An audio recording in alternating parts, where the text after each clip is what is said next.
السلام عليكم ورحمة الله وبركاته.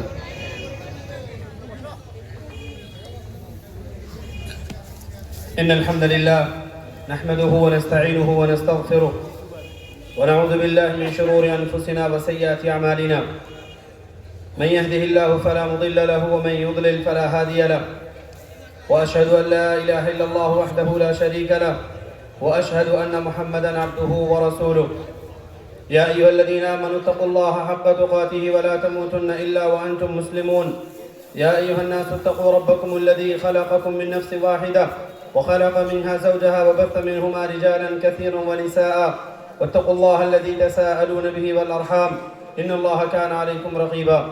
يا أيها الذين آمنوا اتقوا الله وقولوا قولا سديدا يصلح لكم أعمالكم ويغفر لكم ذنوبكم ومن يطع الله ورسوله فقد فاز فوزا عظيما. أما بعد فإن خير الحديث كتاب الله وخير الهدي هدي محمد صلى الله عليه وسلم وشر الأمور محدثاتها وكل محدثة بدعة وكل بدعة ضلالة وكل ضلالة في النار. أعوذ بالله السميع العليم من الشيطان الرجيم من همزه ونفخه ونفثه. بسم الله الرحمن الرحيم. ألم يأن للذين آمنوا أن تخشع قلوبهم لذكر الله وما نزل من الحق ولا يكونوا كالذين أوتوا الكتاب من قبل فطال عليهم الأمد فقست قلوبهم وكثير منهم فاسقون. وقال النبي صلى الله عليه وسلم ما من مولود إلا يولد على الفطرة فأبواه يهودانه أو ينصرانه أو يمجسانه. الحديث.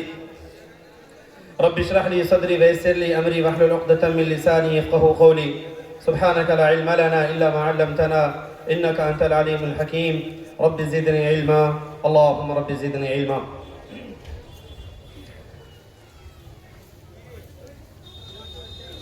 لائق افتخار صدر مجلس،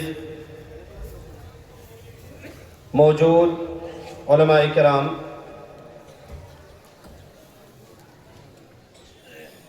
معزز اور موقر بزرگان دین، غیور نوجوانوں، عزیز بچوں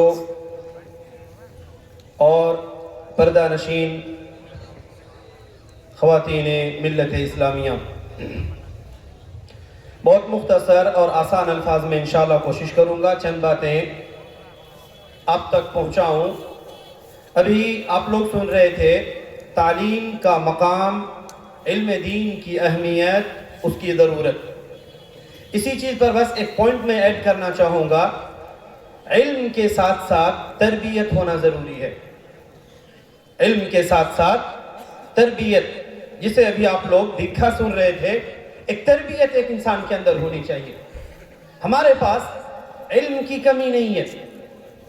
آج ہمارا نوجوان کہیں، ہمارے امبیسڈر کہیں، ہمارے سامنے لڑکے ہوں یا لڑکیاں ہوں، علم کی ان کے یہاں کمی نہیں ہے. یہ الگ مسئلہ ہے کہ ہمیں دین کا علم نہیں ملا، لیکن علم ہے. علم کے ساتھ ساتھ ایک انسان کو یہ ضرور ہونا چاہیے کہ آپ جس فیلڈ میں ہیں، جس میدان میں ہیں، وہاں بھی آپ رہتے ہوئے علم دین کا کام کر سکتے ہیں اور وہاں سے آپ اپنی طرف سے اپنی طرف سے مدد کر سکتے ہیں اور آپ اپنی طرف سے پارٹیسپیٹ کر سکتے ہیں. لیکن تربیت کے لیے میں بات کروں گا کہ تربیت سب سے پہلے والدین ذمہ دار ہوتے ہیں، ماں اور باپ. سماج دھیرے دھیرے جس اندھیرے کی طرف بھاگ رہا ہے، سامنے روشنی ہونے کے باوجود بھی لوگ اتنے اندھیرے کی طرف بھاگتے چلے جا رہے ہیں. ایسا لگ رہا ہے کہ ان کے لیے وہ روشنی ہی ان کے لیے مصیبت بنی ہوئی ہے، ان کے لیے آزمائش اور ان کے لیے فتنہ بنی ہوئی ہے. روشنی سے جتنا دور ہو سکے ایک انسان اندھیرے کی طرف بھاگ رہا. آج آپ لوگوں نے سوشل میڈیا ہو، انٹرنیٹ کی دنیا ہو، آج کس کے سامنے یہ دنیا نہیں ہے؟ چھوٹا کہیں، بڑا کہیں، عمر دراز کہیں، نوجوان کہیں، لڑکا کہیں، لڑکی کہیں، کوئی بھی ہو، آج ہر ایک کے پاس ایک اینڈرائیڈ پیس ہے اور ہر ایک کے سامنے ایک پوری دنیا کھلی ہوئی ہے. اللہ کے لیے میں آپ سے پوچھوں گا کہ آپ کی تربیت اس اندھیرے میں، اس جگہ پر آپ کی تربیت کہاں گئی؟ ایک غیر مسلم سے آپ بات چیت کر رہے ہیں، غیر مسلم کے ساتھ چیٹ کر رہے ہیں، چیٹ جی پی ٹی پر ہو، آپ کا میسنجر پر ہو، کسی بھی اعتبار سے آپ ان کے ساتھ جو بات کر رہے ہیں، کیا آپ کے والدین نے یہ تعلیم نہیں دی، یہ تربیت نہیں دی آپ کو کہ آپ کو کہیں بھی رہے نبی علیہ السلام کی وہ حدیث یاد رکھیں گے، اتق اللہ حیثما کنت، جہاں کہیں بھی رہو، ساتھ میں ہو، اکیلے ہو، دوستوں کے بیچ میں ہو، مستی کے مزاق میں موڈ میں ہو، کسی بھی میدان میں ہو، آپ یاد رکھنا کہ آپ اللہ کی نگرانی میں ہو، وہ دیکھ رہا ہے، وہ ہر چیز نوٹ کروا رہا ہے، آپ چاہیں یا نہ چاہیں۔ آپ کی تربیت وہاں کہاں گئی تھی؟ کہاں ہے وہ تربیت؟ ہم میں سے اکثریت الحمدللہ کوششیں کر رہے ہیں کہ بچوں کو پڑھائیں، تعلیم دیں۔ یہ فارغ ہونے والے آپ کے طلبہ ہمارے یہ کل ہو کر کے نمائندہ بنیں گے۔ ان لوگوں کے ساتھ علم کے ساتھ ساتھ آپ کو ان کو تربیت دینی ہوگی، اور تربیت سب سے پہلے آتی کہاں سے ہے؟ میں نے پہلے بھی کہا، والدین۔ نبی علیہ السلام فرماتے ما من مولود الا یولد علی الفطرہ، کوئی بھی بچہ پیدا ہوتا ہے اس دنیا میں، جو بھی جنم لیتا ہے وہ فطرت اسلام پر مسلمان پیدا ہوتا ہے، چاہے وہ کافر کے گھر میں ہو، مسلمان کے گھر میں ہو، کسی ہندو کے گھر میں ہو، کہیں بھی ہو، اگر وہ بچہ پیدا ہوا اس زمین پر تو وہ مسلمان پیدا ہوتا ہے۔ اس انسان کو مسلمان بنائے رکھنا، اس کو مسلمان باقی رکھنا اس کے والدین کا ذمہ ہوتا ہے۔ والدین فَأَبَوَاهُ يُحَوِّدَانِهِ، اگر وہ والدین یہودی ہیں، ماں اور باپ اس کے پیرنٹس یہودی ہیں، بچہ بھی یہودی بنے گا۔ اَوْ يُنَصِّرَانِهِ، بچے والدین اگر نصرانی ہیں، کرسچین ہیں، وہ بچہ بھی کرسچین بنے گا۔ وہ اگر ہندو ہیں، وہ بھی ہندو بنے گا۔ آج مسلمان ہونے کے بعد بھی ایک انسان نمازی بے نمازی ہے، وہ بچہ بے نمازی بنتا، چور ہے چور بنتا ہے، چونکہ آپ خود کو نہیں سمجھتے ہیں کہ میری ذمہ داری کیا ہے، میں کیا ہوں۔ آپ سوچتے ہیں میں نے مدرسے میں بھیج دیا بچے کو، میں ایک انسٹیٹیوٹ کے اندر، مدرسے کے اس چار دیواری کے اندر ہم نے اس کو اندر پیک کر دیا، اور ہم سوچتے ہیں ہمارا کام ہو گیا، اب مولانا سمجھے، وہاں کے اسٹاف سمجھے، وہ ہماری ڈیوٹی فارغ ہوں گے۔ جی نہیں میرے بھائی، آج کچھ سوالات آپ سے کروں گا میں۔ آپ اس بچے پر کتنا محنت کر رہے ہیں؟ آپ اہم ہیں، آپ اس کے رول ماڈل ہیں۔ ایک چھوٹا بچہ آپ کے ساتھ ہوگا، چلتے پھرتے آپ نے ہاتھ اٹھایا، وہ بچہ بھی ہاتھ اٹھائے گا، آپ کے ساتھ جیسے جیسے نماز پڑھیں گے آپ کے ساتھ ساتھ وہ بھی حرکتیں کرے گا۔ اسے شعور نہیں ہے کہ یہ کر کیوں رہا ہے، کیا ہوگا اس سے، کس طرح سے کرنا چاہیے، کیوں نہیں کرنا چاہیے، وہ ایک ایک چیز آپ کو کاپی کر رہا ہوگا۔ ہمارے والدین ہوتے ہیں، وہ لوگ سوچتے ہیں کہ بچہ ابھی چھوٹا ہے، کچھ شعور نہیں ہے۔ اللہ کی قسم یاد رکھنا، جب وہ بچہ ابھی دنیا میں آیا بھی نہیں ہے، آپ کے پیٹھ کے ریڑھ کی ہڈیوں میں ہے، آپ کی نسل میں، آپ کے ڈی این اے میں ہے، وہ تب بھی آپ کی پرورش کا مستحق ہے، اور وہاں سے آپ کی چیزیں سیکھ کر کے آ رہا ہے۔ بھاگنے والے واقعات ہزاروں آپ لوگ دیکھے ہوں گے، بھاگنے والے واقعات۔ ان بھاگنے والے رشتوں کے ساتھ جو بچے پیدا ہوتے ہیں، مجھے تو نہیں لگتا کوئی امام بخاری پیدا ہوا، کیونکہ ہوگا بھی نہیں الا من رحم اللہ، کیونکہ اس کی شروعات، اس کی بیس یا اس کی اسٹارٹنگ ہی وہ غلط اور ناجائز رشتے کے ساتھ ہوئی ہے۔ اس بچے کے، اس رشتے کے ساتھ جس بچے کی ولادت ہوگی وہ تو اس طرح سے نہیں ہوگی۔ تو اس لیے میں نے کہا والدین سب سے پہلے ذمہ دار ہوتے ہیں۔ نبی علیہ السلام نے کہا کہ اگر آپ سچ میں چاہتے ہیں میرا بچہ مولانا بنے، میرا بچہ حافظ بنے، میرا بچہ دین کا ایک لیڈر بنے، دین کا ایک محافظ بنے، دین کا ایک گارڈ بنے، تو آپ کو پہلے خود گارڈ بننا ہوگا، آپ کو پہلے خود سوچنا ہوگا میں اپنے بچے کو کیا بنانا چاہتا ہوں۔ ایک پوائنٹ تھا، ہم نے مدرسے میں پھینک دیا اور ہم سوچتے ہیں ہماری ڈیوٹی فری ہو گئے۔ کتنا خرچ کیے بچے پر؟ 1 مہینہ 2 مہینہ، اگر کچھ پریشانی آپ کی زندگی میں آتی ہے، اللہ آسانیاں کرے، اس طرح کی کوئی پریشانی کسی کے ساتھ نہ آئے، لیکن لا قدر اللہ آنے والے زمانے میں 1-2 مہینے کے لیے آپ کے گھر میں ٹانا ٹانی ہوئی، آپ کے گھر میں پریشانی ہوئی، فیس ادا نہیں کر پائے، 1-2 مہینے کے بعد آپ سوچتے ہیں بچہ بہت پڑھ لیا، اب چھوڑ دو، اب جا کر کے دادن بھیج دینا ہے، دلی بمبئی بھیج دینا، کما کر کے لائے گا اور اپنی زندگی گزار لے گا۔ کیوں؟ کیونکہ فیس نہیں بھر پا رہے۔ آپ نے اپنی سہولت کے حساب سے بچے کو پڑھایا، اس کے لیے نہیں، اس بچے کے لیے آپ نے نہیں پڑھایا۔ اپنی سہولت کے لیے. میرے لیے آسانی تھی تب میں نے پڑھایا, تھوڑی سی دقت ہوئی ہم نے پڑھائی بند کر دی اور اس کے بعد چھٹی کر دی. اللہ کی قسم قیامت کے دن آپ سے سوال ہوگا, آپ سے سوال ہوگا کہ اس بچے کو جس وقت اسے سکھانا چاہیے, تربیت دینی چاہیے, تعلیم دینی چاہیے تھی, آپ نے اس کی پڑھائی روک دی. اللہ کی قسم سوال ہوگا. اور یہ میں نہیں, نبی علیہ السلام فرماتے ما من عبد يسترعيه الله رعية يموت يوم يموت وهو غاش لرعيته إلا حرم الله عليه النار إلا حرم الله عليه الجنة.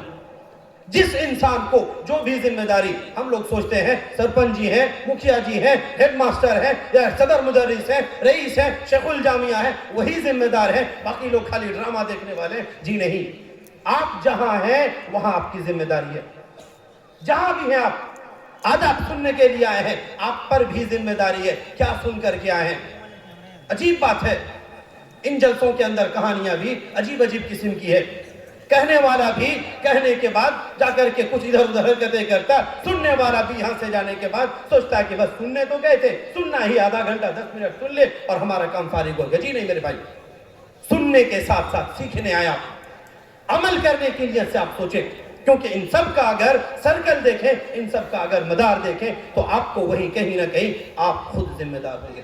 نبی علیہ السلام نے فرمایا ما من عبد یسترعیہ اللہ رعیہ, کوئی بھی ذمہ داری چھوٹی ہو بڑی ہو یا بہت بڑی ذمہ داری ہو, جب بھی ذمہ داری ایک انسان کو ملے, یموت یوم یموت, جس وقت اس کی موت ہو رہی ہے, وہ ہوا غاش لرعیتی, اس آدمی نے, اس انسان نے اپنی ذمہ داری ڈھنگ سے ادا نہیں کی, قیامت کے دن اللہ تعالیٰ الا حرم اللہ علیہ الجنہ, اس آدمی کے اوپر جنت اللہ تعالیٰ حرام قرار دے گا. سوال نہیں ہوگا, کس نے کہا سوال نہیں ہوگا؟ بغیر سوال کے ہی ایک انسان کے لیے جہنم کا ٹھکانہ.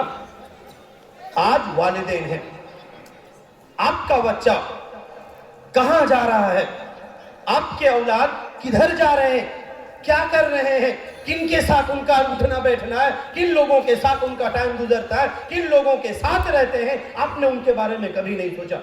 آپ سوچتے ہیں مدرسے میں ہم نے بھیج دیا, آپ نے کبھی شعور بھی نہیں آیا, کبھی بھی آپ نے من میں سوچا نہیں کہ جا کر کے ایک بار پوچھ لیں میرا بچہ آتا بھی ہے یا نہیں, پڑھتا ہے یا نہیں. گھر جا کر کے آپ تو سوچتے ہیں کہ مدرسے میں تو رہتا ہے, پورا دن پریشان رہتا ہے, اور اس کے بعد یہ ذمہ داری, وہ پڑھائی, نماز وغیرہ تو پڑھتا ہی رہتا. گھر آنے کے بعد سوچتے ہیں کہ تھوڑے دن آرام کر لے, سستا لے تھوڑا, اور اس کے بعد پھر آپ بھی ان کی نماز کھا جاتے ہیں. یہ بچے کو آپ نے منافقت سکھائی. جب وہ مدرسے میں رہے گا نماز پڑھے گا, گھر آئے گا نماز نہیں پڑھے گا. یہ تعلیم میرے بھائی آپ نے دیا ہے, اس کو مدرسے نے نہیں وہ تعلیم دی, آپ نے سکھایا اس کو. آپ کو بھی سوچنا چاہیے کہ اس بچے کا مقام یا اس بچے کا, اس کو کس اسٹیج پر آپ دیکھنا چاہتے ہیں, کہاں دیکھنا چاہتے ہیں, کس لیول پر دیکھنا چاہتے ہیں. اس کے لیے پہلے آپ کو جاننا ہوگا کہ میں کس جگہ پر اس کو دیکھنا چاہتا ہوں. آپ نے تو کہا مدرسے میں تھا تب تک تو پریشان تھا, نماز پڑھتا ہی تھا پابندی کے ساتھ, گھر آیا لہذا اس کو چھٹی کر دیا جائے. ایک بار آپ رکے, دوبارہ آپ اگر گھسیٹ کر کے بھی لے کے جائیں گے مسجد تب بھی وہ نہیں جائے گا. کیوں؟ شروعات آپ نے کی تھی. اسی لیے نبی علیہ السلام نے کہا کہ اس انسان نے ذمہ داری کے اندر گھوٹالا کیا. جو ذمہ داری اس انسان کو دی گئی تھی اس نے صحیح طریقے سے ادا نہیں کیا. یہی بچے آپ کے لیے آپ کا نام بھی روشن کرتے ہیں اور آپ کا نام ڈباتے بھی ہیں. جیسا آپ چاہیں اسی حساب سے آپ کے لیے آنے والا مستقبل تیار کرے گا. اللہ رب العالمین فرماتا ہے المال والبنون زینت الحیات الدنیا, دنیا کے اندر یہ خوبصورت دکھنے والی چیزیں. کتنے والدین ان کے خوش ہو رہے ہوں گے اور ان کا سینہ چوڑا ہو گیا ہوگا, آج میرا بیٹا پگڑی پا گیا, میرا بیٹا فارغ ہو گیا. کیا کبھی بھی ہم میں سے نہیں شعور آیا کہ میرا بھی بچہ اس جگہ پر آئے اور ان کو بھی یہ پگڑی دیا جائے اور ان کے ساتھ ساتھ قیامت کے دن اللہ تعالیٰ ہمیں پگڑی دے؟ کبھی بھی ایک انسان کو شعور نہیں آیا. میرے عزیزو, آپ اپنے آپ کو دھوکہ دے رہے ہیں, ان بچوں کو نہیں, آپ خود کو دھوکہ دے رہے ہیں اور اپنی ذمہ داریوں سے بھاگ رہے ہیں. سنبھل جائیں.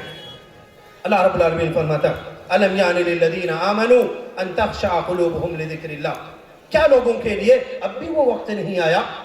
آج آپ کا دشمن آپ کے گھر تک آ چکا ہے, آپ کی سوچ تک آ چکا ہے, آپ کی فکر، آپ کی سمجھ بوجھ کی جو صلاحیت، آج دشمن آپ کی عقل کو کنٹرول کر رہا ہے اور آپ کو وہ سوچنے دے رہا ہے جو وہ چاہتا ہے۔ آج مسلمان خود کے بارے میں نہیں جانتا، میں کون ہوں، کیا ہوں، کس جگہ پر ہوں، میرا مقام کیا ہے، ایک انسان کو وہ بھی نہیں معلوم۔ ہمارا بھی طالب کئی بار ہوتا ہے، اسے بھی شعور نہیں ہوتا کہ کس دین کا، کس علم کا، کس راستے کا، کس میدان کا میں مسافر ہوں، اسے بھی نہیں معلوم ہوتا۔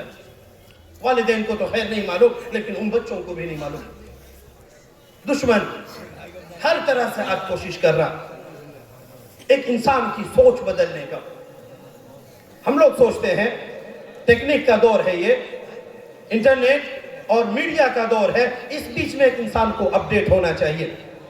ٹھیک ہے، اپڈیٹ ہوئیے، زمانے کی رفتار کے ساتھ آپ چلیں، وہ غلط نہیں ہے، لیکن اس رفتار کے ساتھ، اس سپیڈ میں آپ اپنی جو نیو ہے، آپ کا جو اخلاق ہے، آپ کا جو کیریکٹر ہے، یا جو آپ کی شریعت کی طرف سے آپ کا جو چہرہ ہونا چاہیے، اسے نہ بھولیں۔ اللہ رب العالمین کہتا ان السمع والبصر والفؤاد كل اولئک کان عنہ مسئولا۔ آپ جو چیز دیکھتے ہیں، جو سنتے ہیں، جو سوچتے ہیں، اللہ تعالیٰ ہر ایک چیز کے بارے میں پوچھے گا، کیا سوچے، کیا دیکھے، کیا سنے، چونکہ ان چیزوں کا استعمال کہاں کی ہیں آپ، اللہ تعالیٰ اس کے بارے میں سوال کرے گا۔ ان بچوں کے لیے آپ سوچتے ہیں میں بھی اپڈیٹ ہوں، زمانے کی رفتار میں بڑھوں، لیکن یاد رکھیں اللہ تعالیٰ کہتا ہے کہ کیا اب بھی ان لوگوں کے لیے ہوش میں آنے کا وقت نہیں آیا؟ کیا اب بھی یہ لوگ بے ہوش ہیں؟ کیا یہ لوگ زندہ بھی ہیں یا پھر یہ لوگ مردہ ہو گئے؟ الم یان للذین آمنوا ان تخشع قلوبهم لذکر اللہ۔ اللہ تعالیٰ کی بات سننے کے لیے، اللہ کا ذکر آنے پر ایک انسان کے زبان میں کبھی بھی حمد نہیں آیا، کبھی بھی ایک انسان کی زبان پر تسبیح نہیں آئی، اللہ تعالیٰ کا نام نہیں آیا۔ ایک انسان صبح سے لے کر کے شام تک، شام سے لے کر کے صبح تک پورا ہفتہ ایک انسان کے اللہ کے نام کے بغیر گزر جاتا ہے، اور جمعہ کے دن مسجد میں آتا ہے اور ایک انسان سوچتا میں نے اسلام کا حق ادا کر دیا، میرے بھائی خود کو کب تک دھوکہ دیں گے؟ اللہ تعالیٰ چاہتا ہے کہ اب بھی وقت آ چکا ہے۔ الم یان للذین آمنوا ان تخشع قلوبهم لذکر اللہ وما نزل من الحق۔ میرے بھائیوں، تعلیم کے ساتھ ساتھ پہلے خود کو تعلیم دیں، اپنے آپ کو سمجھیں، آپ کی جو ذمہ داریاں ہیں ہم وہ سمجھیں، پھر اس کے بعد دھیرے دھیرے ایک انسان اپنی نیت ٹھیک کرے، اپنے جس مقصد سے اپنے اولاد کو، اپنے بچوں کو جس مقام پر دیکھنا چاہتے ہیں وہ خواب دیکھیں، اور اس کو بنانے کے لیے جو بھی مشکلات آئیں، جو بھی آزمائشیں، جو بھی چنوتیاں آپ کی زندگی میں آئیں، آپ ہر ایک چیز کا مقابلہ کرتے ہوئے ان کو فیس کریں اور اللہ تعالیٰ سے دعا بھی مانگیں، کوشش بھی کریں، تب جا کر کے چیز بنے گی۔ ہم سوچتے ہیں کہ بس ان کو اللہ کے بھروسے چھوڑ دیے اور اس کے بعد ہمارے اوپر کچھ بھی نہیں، اس طرح سے کامیابی نہیں ملتی ہے۔ اللہ تعالیٰ سے دعا کریں الہ العالمین ہم تمام لوگوں کو ان مقاصد کو سمجھنے، اور ان بچوں کے لیے ہم دعا کریں گے اللہ تعالیٰ ان بچوں کو روشن مستقبل سے نوازے، ان لوگوں کو ایک تابناک زندگی دے، جہاں رہیں